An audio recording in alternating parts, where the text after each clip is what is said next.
तो आज हम बहुत महत्वपूर्ण मुद्दे पर बात करने जा रहे हैं। दरअसल अमेरिका में UNGA यानी कि general assembly of United Nations की बैठक चल रही है और इस बैठक में कई महत्वपूर्ण चर्चाएं भी हो रही हैं। लेकिन जो बहुत समझने और देखने वाली बात है वो है अमेरिका के राष्ट्रपति की मुलाकात किन किन राष्ट्राध्यक्षों से हो रही है और उसमें निकल कर क्या आ रहा है, क्या डीलें हो रही हैं, ये समझने की थोड़ी सी दरकार है। और चूंकि डोनाल्ड ट्रंप, अमेरिकी राष्ट्रपति डोनाल्ड ट्रंप की मुलाकात एर्दोआन यानी टर्की के प्रमुख एर्दोआन से हुई है, इसके अलावा पाकिस्तान के सेना प्रमुख आसिम मुनीर और शहबाज शरीफ यानी प्रधानमंत्री से हुई है। लेकिन सबसे पहले हम टर्की और ट्रंप से जुड़ी बात करेंगे। आनंद, एक बहुत महत्वपूर्ण डील हुई है डोनाल्ड ट्रंप और एर्दोआन के बीच, या कहें अमेरिका और टर्की के बीच, और ये सिविल न्यूक्लियर डील बताई जा रही है। ये ठीक है, सिविल न्यूक्लियर डील है, लेकिन इसके मैसेज, इसके संदेश समझने की अगर हम कोशिश करें तो क्या नजर आता है? दरअसल देखिए, अभी जो आपने बताया कि UNGA की बैठक हो रही है, तो यहाँ पर अमेरिका में अभी सब लगभग जो UN में शामिल देश हैं, 193 देश जो हैं, उनके प्रमुख जो हैं सब अमेरिका अमेरिका पहुंच रहे हैं और इसमें इस समिट में भाग ले रहे हैं। ये 80वां समिट UNGA का चल रहा है। और इस बैठक में इस समिट में क्या हो रहा है कि लगभग सभी देशों के जो प्रमुख हैं, अगर प्रमुख नहीं पहुंच पा रहे हैं तो उनके जो विदेश मंत्री हैं या फिर जो भी एक तरीके से नेतृत्व करते हैं, वो आकर के यहाँ पर अपनी भाषण दे रहे हैं और अपने देश को प्रेजेंट कर रहे हैं। जिसमें सबसे ज़्यादा अगर किसी का मसला उठ रहा है तो यही है कि फिलिस्तीन, गाजा को लेकर के। लेकिन अब इसी मसले के बीच, इसी मामले के बीच में ट्रंप और तुर्की के बीच जो डील हुई है, इससे ये चीज़ स्पष्ट हो गया है कि ईरान और रूस का जो एक तरीके से कमज़ोर न से वो दबा दिया एक तरीके से ट्रंप ने, अमेरिका ने। दरअसल हुआ क्या है कि कल देर रात खबर आती है कि अमेरिका और तुर्की के प्रशासन जो है के बीच में एक सिविल न्यूक्लियर डील हुई है। और ये डील जो हुई है बंद कमरे में हुई है।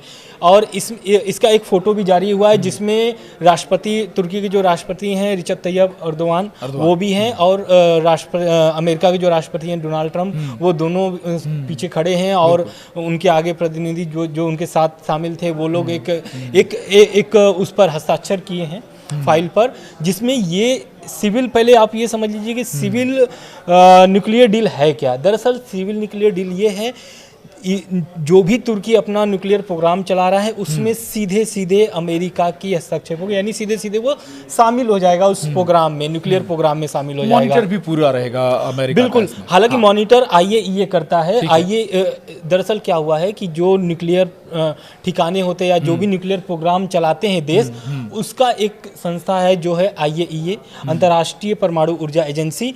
इसके निगरानी में सभी के एक तरीके से परमाणु ठिकाने चलते हैं और प्रोग्राम चलते रहते हैं। लेकिन अब ये जो डील हुई है, इससे ये तो साबित हो गया है कि ट्रंप ने एक देश से जो डील की है तुर्की, उससे ये स्पष्ट हो गया है कि वो दोनों जो दो देश में हम युद्ध चल रहा है वो एक तरीके से हल्का हो गया है। हल्का इसलिए हो गया यानी कि खत्म करने का जो प्लान है उनका, ट्रंप का, वो एक तरीके से स्पष्ट अब समझ में आने लगा है लोगों को। दरअसल हुआ क्या है कि ये डील जो हुई है सिविल न्यूक्लियर डील, इस डील से क्या हुआ है कि रूस तो कमज़ोर हो रहा है, ईरान भी कमज़ोर हो रहा है। रूस कैसे कमज़ोर हो रहा है? दरअसल तुर्की और रूस की जो संबंध है वो बहुत गहरे हैं और बहुत अच्छे तेल खरीद के संबंध हैं। तेल खरीदते हैं, टर्की भी रशिया से तेल खरीदता है। बिल्कुल। तो अब इससे क्या हो गया है कि अब रूस से इसकी दूरी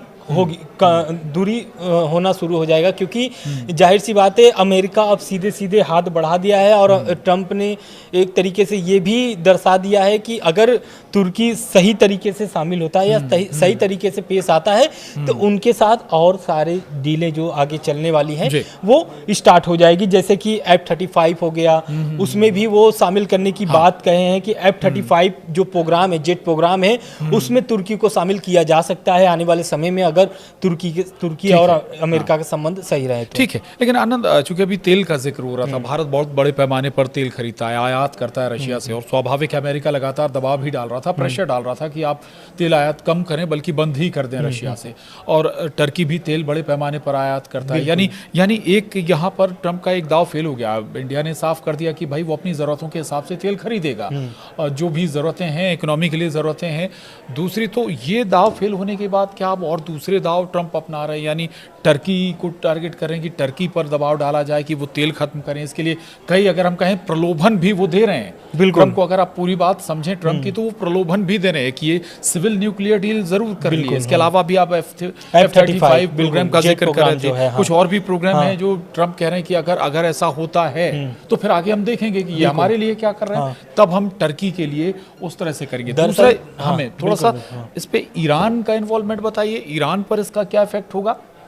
बिल्कुल, देखिए ईरान के पहले एक और बात बता देते हैं। दरअसल जो तुर्की है वो नाटो देश में शामिल है, नाटो देशों का मेंबर है वो।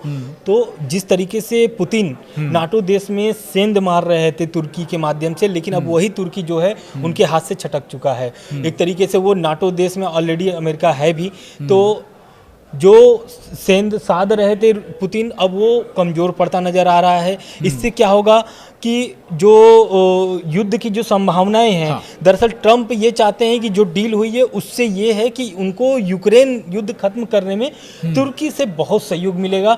दरअसल हो सकता है कि मध्यस्थता का कारण भी अब ये बने, क्योंकि आप देखे होंगे जब रूस और यूक्रेन और अमेरिका की जब बातचीत हो रही थी शांति वार्ताओं को लेकर के, तो उसमें ओमान जो था वो बना हुआ था मध्यस्थता। लेकिन अब हो सकता है कि आने वाले समय में अब कतर पर हमले के बाद स्थिति बदल गई है, तो अब हो सकता है कि तुर्की जो कि मध्यस्थता करे। रह गई बात ईरान की, तो ईरान इस मसले को लेकर के, इस डील को लेकर के बहुत चिंतित है। दरअसल इसलिए चिंतित है क्योंकि अमेरिका और IAEA दोनों ही एक तरीके से ईरान पर दबाव बना करके रखे हैं, क्योंकि आपको पता है कि JCPOA के तहत जो उनका स्नैपबैक मैकेनिज्म है वो आने वाले समय में 6 से 7 दिन में E3 के बाद जो वोटिंग हुई है उसके बाद ये लगता है कि जो स्नैपबैक मैकेनिज्म है वो ईरान पर फिर से लागू हो जाएगा।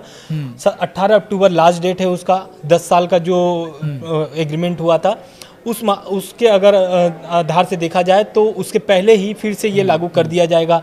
तो दूसरी बात ये, एक तो ये दबाव बन रहा है, दूसरा ये जो डील हुई है कल तुर्की और अमेरिका की, तो इससे ये स्पष्ट हो गया है कि अब ईरान की जो है और परेशानी बढ़ने वाली है, क्योंकि आप भी जानते हैं कि ईरान भी अपना न्यूक्लियर प्रोग्राम चला रहा है और IAEA की निगरानी भी वहाँ पर चल रही है। हालांकि अभी तक ईरान ने निगरानी को लेकर के बहुत सारे, अभी जब युद्ध हुआ था, अगर जून में देखा जाए, जब अमेरिका और इजराइल दोनों ही हमला किए थे जब ईरान पर, तो उस समय भी ये देखा गया था, तो IAEA को बाहर का रास्ता दिखा दिया था ईरान ने।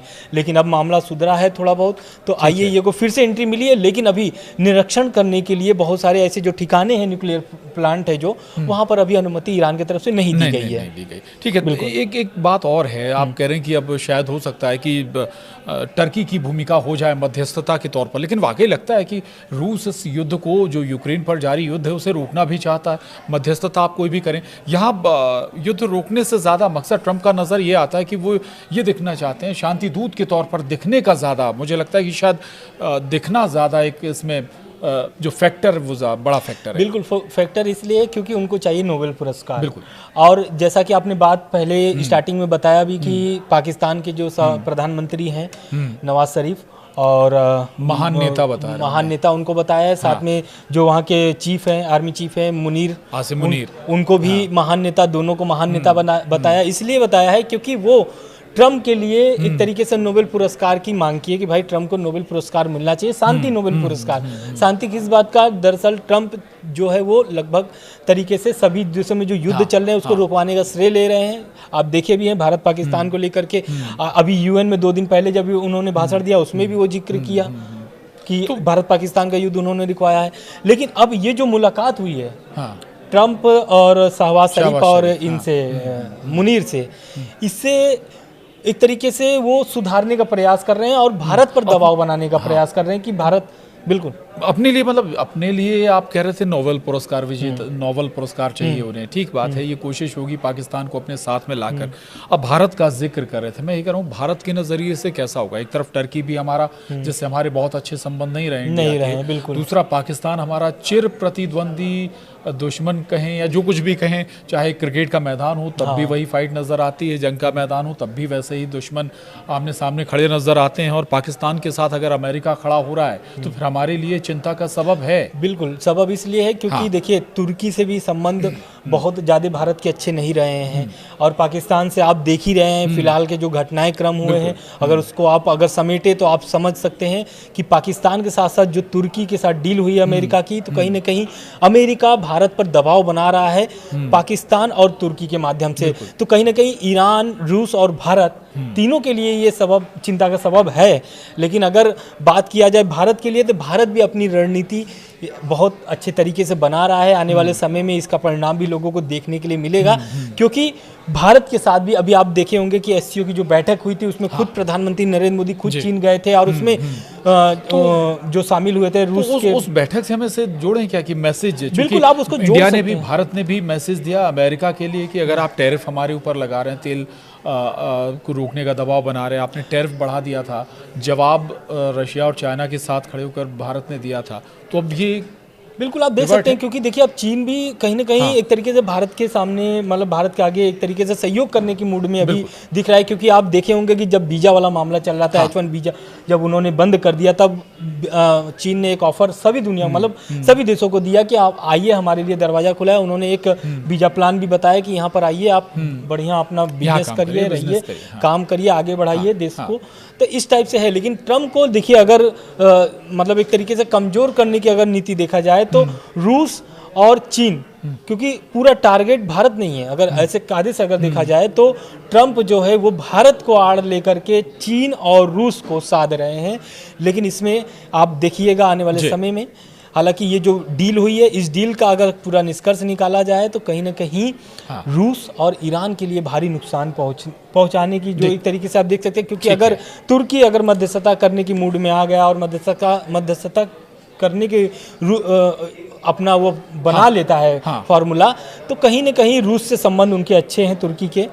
तो हो सकता है कि आने वाले समय में आप ये भी देखिए कि रूस यूक्रेन युद्ध जो खत्म करने का प्लान है ट्रम्प का, वो धीरे धीरे सफल भी नजर आया। ठीक बात है। लेकिन भारत को अपने नजरिए से देखना होगा आनंद, भारत को अपने हित देखने होंगे, चाहे प्रेशर कोई भी हो, चाहे टैरिफ लगाया गया हो अमेरिका की तरफ से, या फिर दबाव हो कि रूस से आप तेल आयात ना करें। लेकिन जरूर इस पूरी मीटिंग को समझते हुए भारत को अपने डिसीजन लेने होंगे कि अगर अमेरिका के नजदीक टर्की जा रहा है, पाकिस्तान और जा रहा है, तो फिर उसे नए सिरे से कैसे अपने आप को तैयार करने की जरूरत है।